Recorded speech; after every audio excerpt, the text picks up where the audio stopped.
Okay, so here we go. So one Indian in particular, Squanto, was very beneficial to the Pilgrims.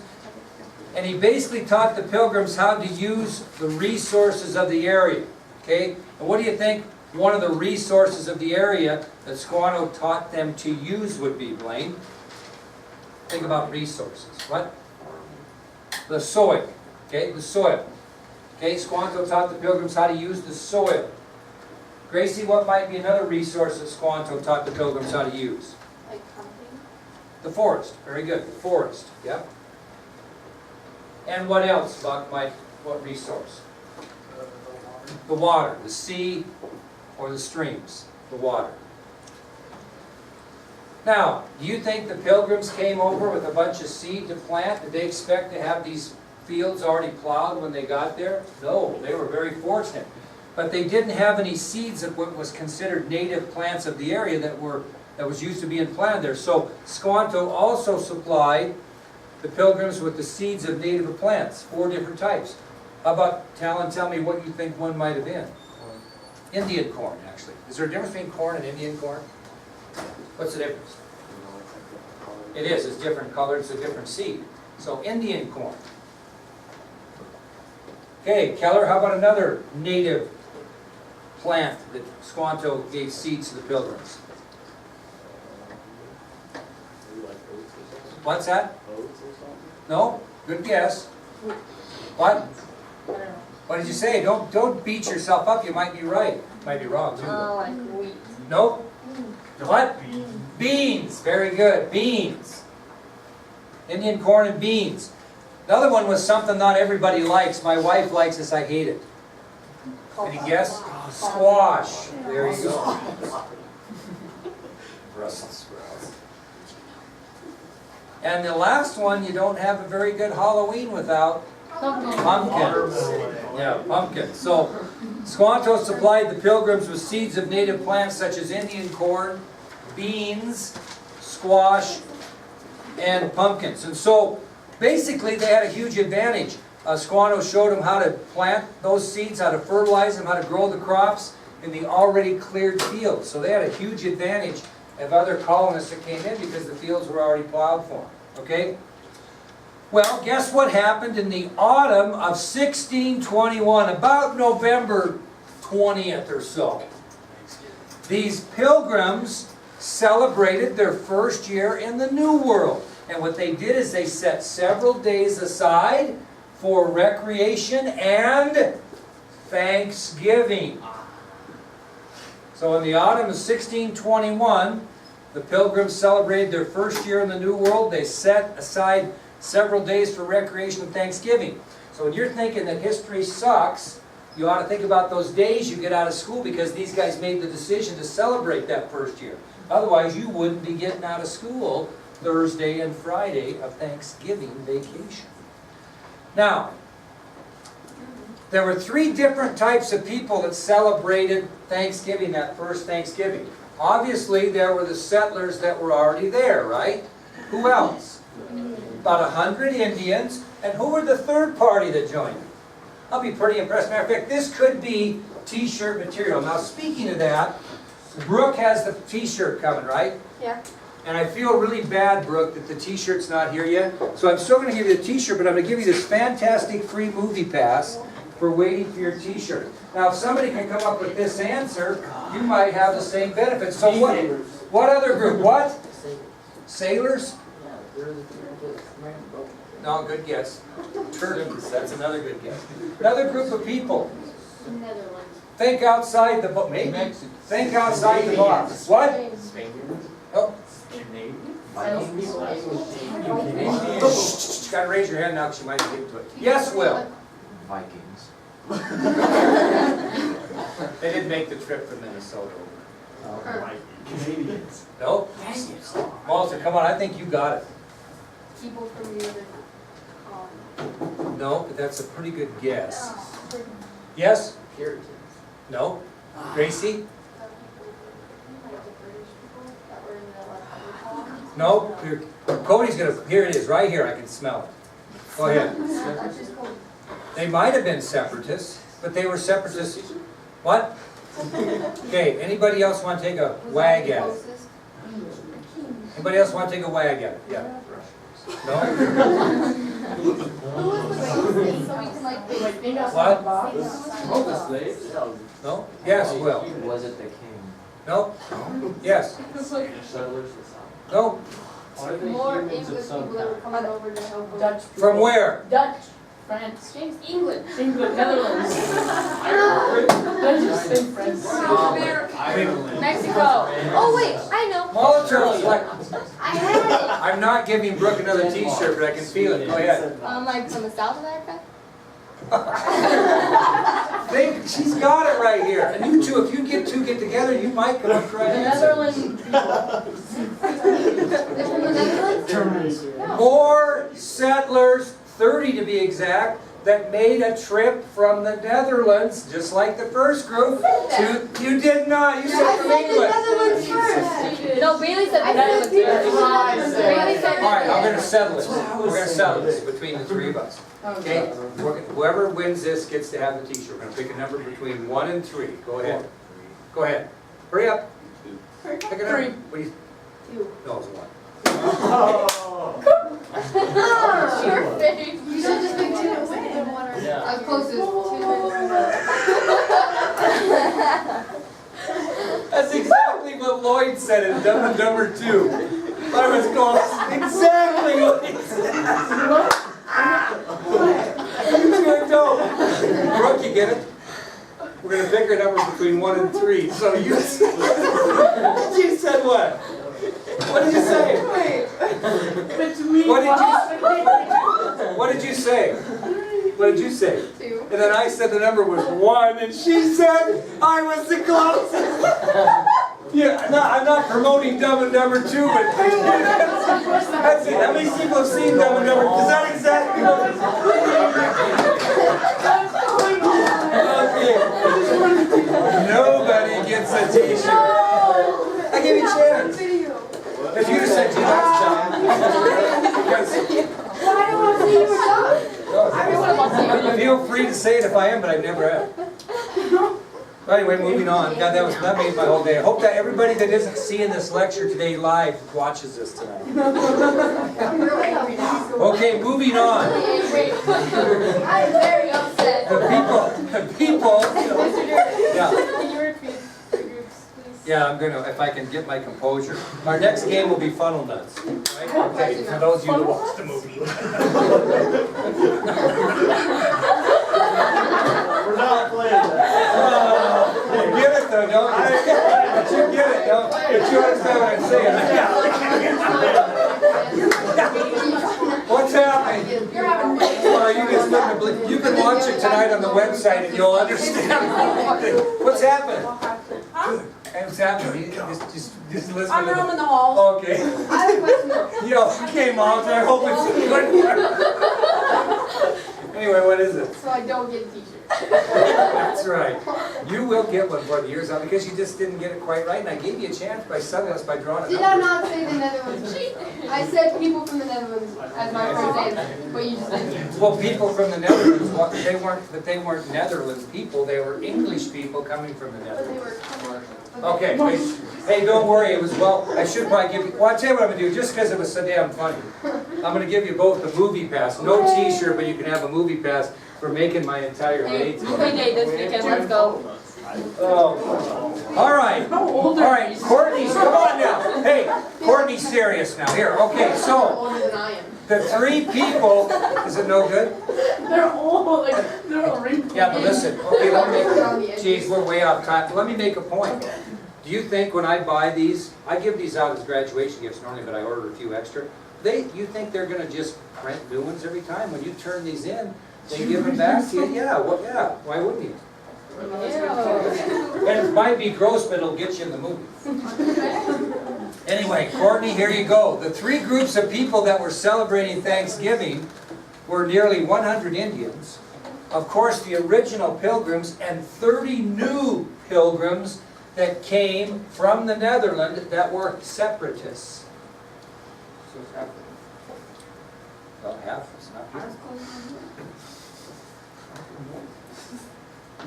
Okay, now, you gotta remember that the Pilgrims really kind of took an Indian way of life in a way, because they lived mainly by farming. Even though they had enough fish and game in the forest to remain constant for many years, and they did use it a little bit as an alternative source of food, they made most of their profits off farming and really ate most of what they grew. They did not take full advantage probably of the fish and game that remained constant in those forests and streams for years, but they used some. They also traded with two different organizations. Who did the Pilgrims trade with? The Indians, that's the easy one. And who else did they actually do some trading with when they grew crops? Who did they trade with? England, very good. England, not yet. England.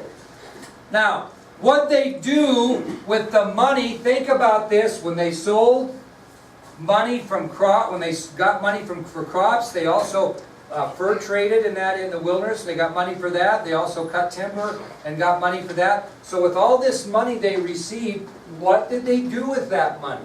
Think outside the box and think about how poor of a speller Will Mortimer is. Okay? And what did they do with that money when they first earned it? Go ahead, Mackenzie.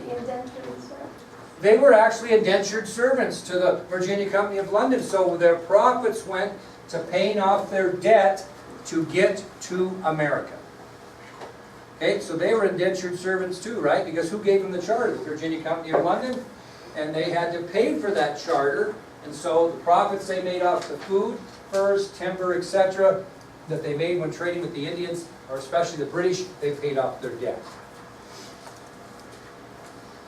Now, kind of interesting, after these 30 new people that came in from the Netherlands via separatists, once they came in, they really never attracted a bunch of more settlers to this particular colony.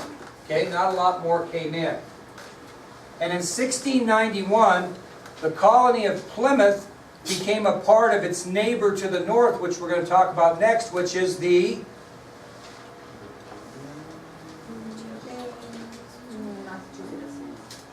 Massachusetts Bay Company. Okay, so although the colony of Plymouth never attracted too many more settlers, Pilgrims, in 1691, the colony of Plymouth became part of its neighbor to the north, which is going to be the Massachusetts Bay Company. That's our next run. This might have been the greatest day of teaching I've had in years.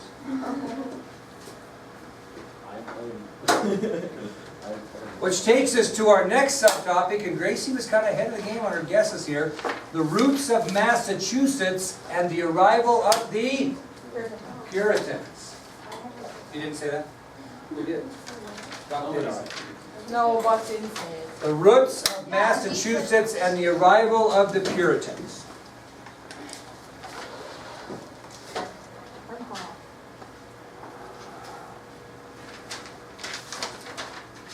Now, the Pilgrims went to Plymouth, correct? The Puritans are going to come to the area we know as Massachusetts by virtue of the Massachusetts Bay Colony. And why did the Puritans move to America from England? Religious freedom, same reason. So the Puritans of the Massachusetts Bay Colony also moved to the New World for religious reasons. Now they weren't harsh people. They did what I think every kid should learn to do if they have a dispute with something. What do you think the Puritans did before their move to America? What did they do? Because they were upset about religious freedom. Because they didn't want to be part of the Church of England, they wanted to purify it, right? Okay, so what did they do before they made their move to England? What's that? Kind of, that's a pretty good guess. They got together with King Charles and asked him if he would make some changes in the Church of England. More their way of thinking. And when he refused to do that, that was the decision they made then to come to America. So they actually tried to talk King Charles I into making some changes in the Church of England. And if he'd have made those changes, they would have stayed. But when he refused to make any changes, the Puritans made their move to America. Now, obviously, you're going to have what to form a company and start a colony in America, besides a charter first? somebody's going to have to take the bull by the horn, right? You're going to have some Puritan leaders that are willing to make the work happen. Well, the two Puritan leaders that decided to form a company and start a colony in America were John Winthrop and Sir Richard Saltonstall. We're on your ID sheet. And those were the two Puritan leaders that, after visiting with King Charles I and his refusal to make any changes in the Church of England, then John Winthrop and Sir Richard Saltonstall, Puritan leaders, decided they would form a company and start a colony in America. So again, after these two Puritan leaders, John Winthrop and Sir Richard Saltonstall, went to the king, King Charles I, asked him to consider making changes to the Church of England.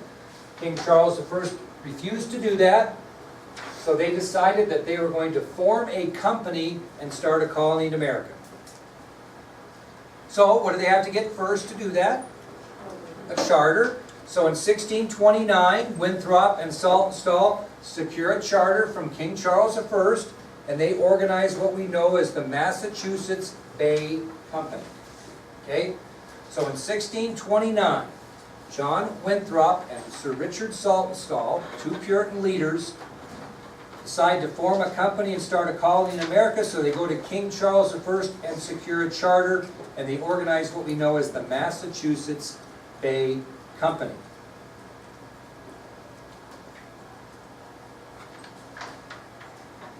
Now this was kind of an interesting deal because I don't know if these kings weren't thinking when they gave charters or just to the point of no return. But fortunately for these Puritans, the charter that King Charles I gave them to move to the New World said they could run the company as they pleased.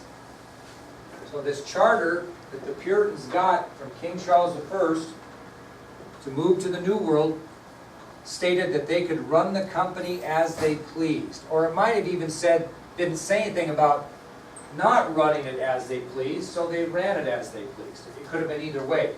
But there are no ground rules in the charter saying how they had to run their company. So what type of company did it become? And what kind of a colony did it become? Self-governing. Very good. So as a result of this charter that allowed the Puritans to move to the New World and run the company as they pleased, the Massachusetts Bay Company and the colony that was established because of the company became a self-governing colony. This is very unusual because they were almost completely independent of both the king and the governing body of England, which was the Parliament. Okay? Very unusual. So again, Massachusetts Bay Company, which is then going to end up forming the Massachusetts colony, right? They become a self-governing colony, and they're almost completely independent of the king and Parliament. This was very unusual at that time. Now, this was a little bigger adventure than the Pilgrims, because the Puritans arrived in Massachusetts during the summer of 1630. The Puritans arrived in Massachusetts in the summer of 1830. 1830? Oh, no, 1630, thank you.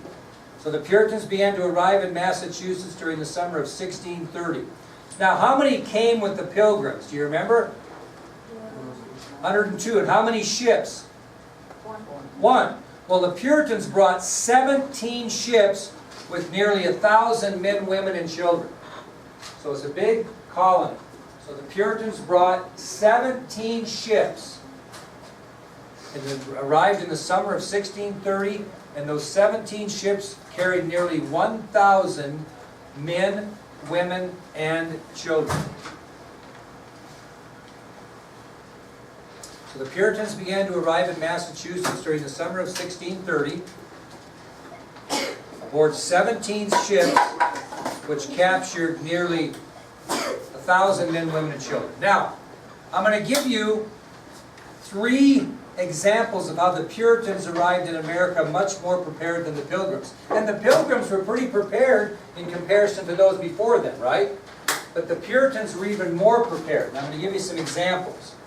What do you think the Pilgrims had with them, Nyabeth, that would make them more prepared than the Pilgrims? What did the Puritans have? What's that? I'm going to go camping here tomorrow, And tonight, I'm gonna pack up my camper, and I got on my phone a list of crap I gotta take with me. Okay, if I wasn't very well prepared, I'd just hook my pickup up to my camper and go up there. Then I'd go, oh hell, I don't have it. Gee whiz, so what am I gonna bring with me camping? Oh, I'm gonna probably bring me some steaks, gonna bring me some hamburgers, I have to have some paper plates, okay? Gonna need some milk and some cereal, gonna need some wood, because I gotta start a fire. Gonna need some paper, and, because I do it easier, need some paper, a little lighting fluid, and one of those, what do you call those, fire starter things. Gonna need some of that. Probably gonna bring some diet beverages. I'm not a big beer drinker, so I'm not gonna bring any beer, just so you know. Okay, I'm gonna bring my tiling supplies so I can do some mosaic tiling art. I mean, I'm gonna be ready to go. I'm gonna be more ready than the guy that just drove up there in his camper and went, oh, I don't have anything. I'm even gonna put water in the camper so I have water. So what are the Puritans gonna bring? One thing, Nyabeth? Food? They're gonna bring ample supplies and food. Thank you. Including clothing and tools. I almost forgot. I was putting my list, I thought, well, I better have a change of clothes, so I packed the suitcase last night with, you know, Saturday, Sunday, and Monday worth of shorts.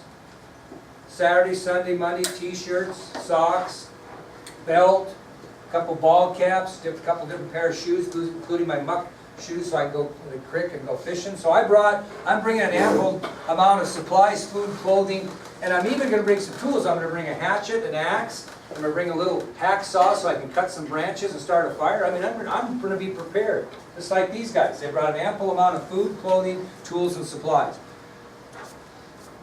Now, I'm not going to bring some of these other things, but it makes a point. What else might the Puritans bring with them that the Pilgrims didn't? Because they're going to be more prepared. Huh? No? That'd be kind of go with food and clothing. Livestock? Good guess, but no. Weapons? Kind of.